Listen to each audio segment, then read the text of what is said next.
पर ऑफर के बारे में करेंगे। सो ऑफर क्या होता है कि according to section 2 subsection A when a person signifies to another his willingness to do or abstain from doing something. इसका मतलब क्या होता है कि जब एक पर्सन किसी दूसरे पर्सन को या तो कुछ करने के लिए और या कुछ ना करने के लिए मीन्स रोकने के लिए, जैसे हम कहते हैं कि तुम अगर उसे उन्हें सामान नहीं बेचोगे, सिर्फ हमें सामान बेचोगे तो हम तुम्हें 50% ज़्यादा पैसे देंगे।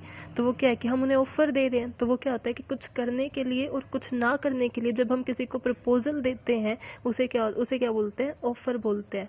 जैसे ए ने बी को कहा कि आप जो भी मैन्युफैक्चर करते हो रॉ मटेरियल वो आप हमें प्रोवाइड करोगे, उससे हम अपना प्रोडक्ट बनाएंगे, आप हमारी कम्पिटिटिव फर्म या फिर मार्केट में जो अदर फर्म्स है ना उसे प्रोवाइड नहीं करोगे।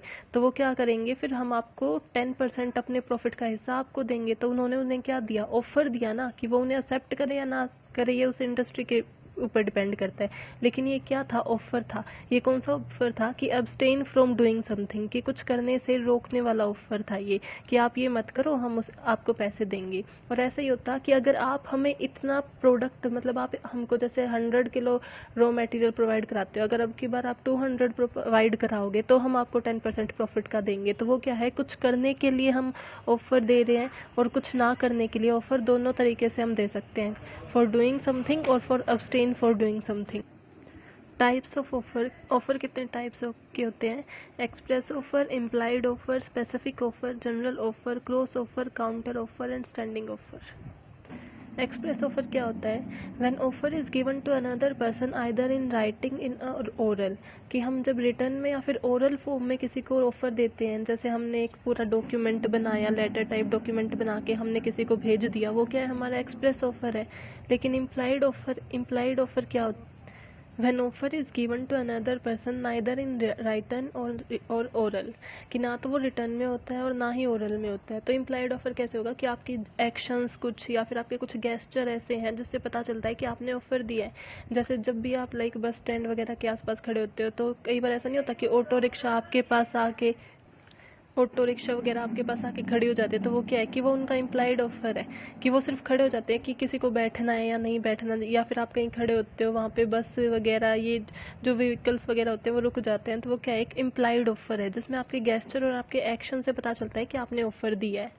नेक्स्ट है specific offer, when offer is given to the specific person, कि जब ऑफर पूरी जनरल पब्लिक के लिए नहीं होता है, सबके लिए नहीं होता, वो सिर्फ स्पेसिफिक पर्सन्स के लिए होता है ना, उसे बोलते हैं स्पेसिफिक ऑफर। जैसे कि किसी ने ऑफर दिया कि हम मीन्स सिर्फ उन्हें टारगेट करके ऑफर दे रहे हैं जिनको डायबिटीज़ है, उनके लिए हम मेडिसिन बना रहे हैं कि ये ठीक हो, जो ये मेडिसिन लेगा वो ठीक हो जाएगा। लेकिन ऑफर किसके लिए है, जो सिर्फ डायबिटीज़ से सफ़र कर रहे हैं, बाकी किसी के लिए नहीं है। General offer, when offer is given to the entire world at a large, जब ऑफर सबको दिया जाता है, यानी कि हर each and every person have this, so हर कोई उसे एक्सेप्ट कर सकता है। स्पेसिफिक ऑफर को कौन एक्सेप्ट कर सकता है, जिसे वो दिया गया है ना, सिर्फ उसे वही लोग उसे एक्सेप्ट कर सकते हैं, बाकी नहीं कर सकते। लेकिन जनरल ऑफर को पब्लिक में से कोई भी एक्सेप्ट कर सकता है। नेक्स्ट है cross offer, when both the persons are making identical offers to each other in ignorance of the other offer. इसका मतलब ये है कि जैसे ए और बी है, ए ने बी को ऑफर दिया कि मैं अपनी कार तुझे 5 लाख में बेच रहा हूँ, तो बी उसके ऑफर को इग्नोर करते हुए उसे ऑफर देता है कि मैं तुझे मेरी कार 7 लाख में बेचूंगा। तो वो क्या हो जाएगा, क्रॉस ऑफर, जब दोनों तरफ से ऑफर आ रहे हैं और सामने वाले को ऑफर को इग्नोर करके हम अपना ऑफर रख रहे हैं। नेक्स्ट है counter offer, when a person to whom the offer is made instead of accepting the terms of the offer desire modification of the same। इसमें क्या है कि जैसे इसमें उसे एक्सेप्ट करने की बजाय वो क्या करता है, उसमें मॉडिफाई करते हैं, उसे बोलते हैं काउंटर ऑफर। जैसे ए ने बी को बोला कि मैं अपनी कार तुझे 5 लाख में बेच रहा हूँ, तो बी एक्सेप्ट करने की बजाय बोलता है नहीं, 5 लाख की जगह तो मुझे 10 लाख में बेच, या फिर तू मुझे 2.5 लाख में बेच, इसका कलर ऐसा करा के बेच। तो वो क्या है कि उसे मॉडिफिकेशन बता के बोल रहा है, कि इसे एक्सेप्ट नहीं कर रहा है, ये बता रहा है कि इसमें मॉडिफिकेशन कर, फिर मैं खरीदूंगा या नहीं। Standing offer, an offer which remain continuously enforceable for a certain period of time, वो क्या होता है स्टैंडिंग ऑफर, कि जो कुछ पीरियड ऑफ टाइम के लिए रहेगा, एक पर्टिकुलर पीरियड ऑफ टाइम के लिए ही होता है, वो होते हैं स्टैंडिंग ऑफर। जैसे कि दिवाली के टाइम पे ऑफर्स आते हैं, आप शॉप वगैरह में देखोगे तो वो किस पर्टिकुलर उस एक वीक के लिए या 10-15 दिन के लिए होते हैं ना, तो वो होते हैं स्टैंडिंग ऑफर। सो एक केस लो है कार्लिल वर्सेस कार्बोलिक स्मोक बोल। इसमें क्या होता है, एक कंपनी है कार्बोलिक कंपनी जिसका नाम है, उन्होंने क्या मतलब उस टाइम पे इन्फ्लुएंजा की डिजीज़ फैली हुई थी, तो उन्होंने क्या कहा कि हमने मेडिसिन तैयार कर ली है, और उन्होंने डेली जो न्यूज़पेपर होता है ना उसमें एक एडवर्टाइजमेंट डाली कि जो भी हमारी ये स्मोक बोल, उनकी मेडिसिन का नाम था, कि जो भी हमारी स्मोक बोल कंज्यूम करेगा उसे इन्फ्लुएंजा नहीं होगा, और अगर फिर भी उसे इन्फ्लुएंजा हुआ तो उसे क्लेम में कंपनी 100 पाउंड्स देगी। और मीन्स पब्लिक को बिलीव कराने के लिए उन्होंने एक सेपरेट अकाउंट में 100 पाउंड रख भी दिए थे। फिर क्या हुआ कि एक लेडी थी एलिजाबेथ कार्लिल, उन्होंने क्या किया, उन्होंने कंज्यूम की, और कंज्यूम करने के बाद भी उन्हें इन्फ्लुएंजा हुआ, तो अब वो बोले कि उन्हें 100 पाउंड अब क्लेम करने हैं क्योंकि उन्हें इन्फ्लुएंजा हुआ है कंजप्शन के बाद भी, और उन्होंने एडवर्टाइजमेंट में लिखा था कि अगर फिर भी हुआ तो आपको देने पड़ेंगे। तो उन्होंने कंपनी को लेटर लिखा कि मेरे साथ ऐसा ऐसा हुआ, तो कोई रिप्लाई नहीं आया। उन्होंने सेकेंड टाइम लेटर लिखा, फिर कोई रिप्लाई नहीं आया। जब उन्होंने थर्ड टाइम लेटर लिखा तो कंपनी ने बोला कि उन्हें वो जो मेडिसिन है, स्मोक बोल है, वो कंपनी के रिप्रेजेंटेटिव के सामने लेनी पड़ेगी, और उसके बाद वो देखेंगे कि आपको इन्फ्लुएंजा होता है या नहीं होता। तो फिर उस लेडी ने क्या किया कि उसने कोर्ट में एक पेटिशन फाइल कर दी कि मेरे मीन्स मैंने कंज्यूम की और उसके बाद मुझे इन्फ्लुएंजा हुआ और अब ये मुझे क्लेम नहीं कर रहे। तो फिर कोर्ट में कंपनी ने क्या कहा कि कंपनी कहती है कि हम इन्हें क्लेम दे भी नहीं सकते क्योंकि हमने तो इन्हें स्पेसिफिक ऑफर दिया ही नहीं था। जब हमने इसे कोई ऑफर ही नहीं दिया तो एक्सेप्टेंस क्या हुई, और अगर ऑफर नहीं एक्सेप्टेंस नहीं तो कौन सा एग्रीमेंट। तो फिर कोर्ट ने क्या कहा कि जो आपने न्यूज़पेपर में एडवर्टाइजमेंट निकाली थी, देखो हमने पहले, तो ये कैसे क्लेम कर सकती हैं। तो कोर्ट ने कहा कि आपने जो ऑफर किया था वो एक जनरल ऑफर था, यानी कि वो पब्लिक के लिए था और उसे कोई भी एक्सेप्ट कर सकता है। जनरल ऑफर को कोई भी एक्सेप्ट कर सकता है, और क्योंकि उसे कोई भी एक्सेप्ट कर सकता है इसलिए अब आपको वो पे करने पड़ेंगे, इसलिए उन्होंने उस लेडी को वो पे किए। Legal rules for offer. अब ऑफर के लिए लीगल रूल्स क्या हैं कि ये तो फॉलो होने चाहिए। Offer must be given to the intention to create a legal relationship, कि लीगल रिलेशनशिप हो, इस चीज़ की इंटेंशन होनी चाहिए ऑफर के अंदर, कि हम जो भी आगे करने वाले हैं कॉन्ट्रैक्ट के लिए, जो भी एग्रीमेंट के लिए, ऑफर क्या होता है, एग्रीमेंट के लिए किया जाता है ना, कि वो फिर एक्सेप्ट करे तो हमारा एग्रीमेंट बने, तो उसके अंदर हमारी इंटेंशन होनी चाहिए कि हमें लीगल रिलेशनशिप बनानी है। ऑफर मस्ट बी डेफिनेट, ऐसा नहीं होना चाहिए कि ऑफर डेफिनेट ही नहीं है।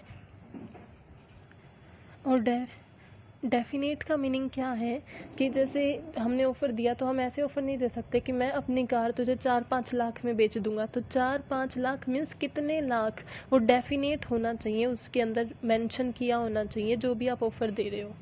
Next, there is a difference between offer, invitation to offer and invitation to sale, कि ऑफर, इनविटेशन टू ऑफर और इनविटेशन टू सेल में डिफरेंस होता है।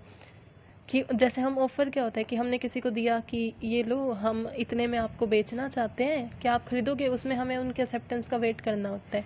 इनविटेशन टू ऑफर क्या, जैसे आप किसी शॉप में जाते हो तो आप कितने मीन्स अगर आपने कपड़े खरीदने, आप कितने कपड़े खरीदते हो, तो ऐसे वो दिखाते नहीं कि ये देख लो ये देख लो, तो वो क्या है कि इनविटेशन टू ऑफर है।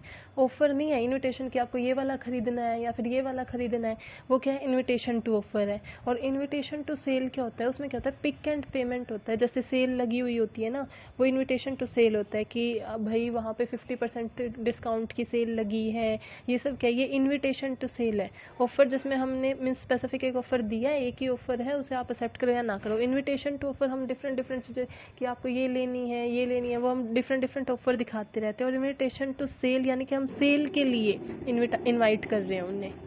ऑफर मस्ट बी कम्युनिकेटेड, कि ऑफर जो है वो उनका कम्युनिकेशन होना जरूरी है। Communication of offer is complete only when it reaches the person to whom it is made, कि कम्युनिकेशन ऑफ ऑफर कैसे कंप्लीट होता है, कि जैसे मैंने आपको ऑफर दिया तो वो ऑफर की कम्युनिकेशन कंप्लीट कब होगी, जैसे मैंने एक लेटर आपको लिखा आज, जब वो आपको मिलेगा लेटर, चाहे वो जैसे मैंने 4 तारीख को लिखा है तो वो आपको 5 को मिले, 6 को मिले, 7 को मिले, तो अगर 7 को मिला है तो मेरी कम्युनिकेशन ऑफ ऑफर 7 को कंप्लीट होगी, 4 को कंप्लीट नहीं होगी।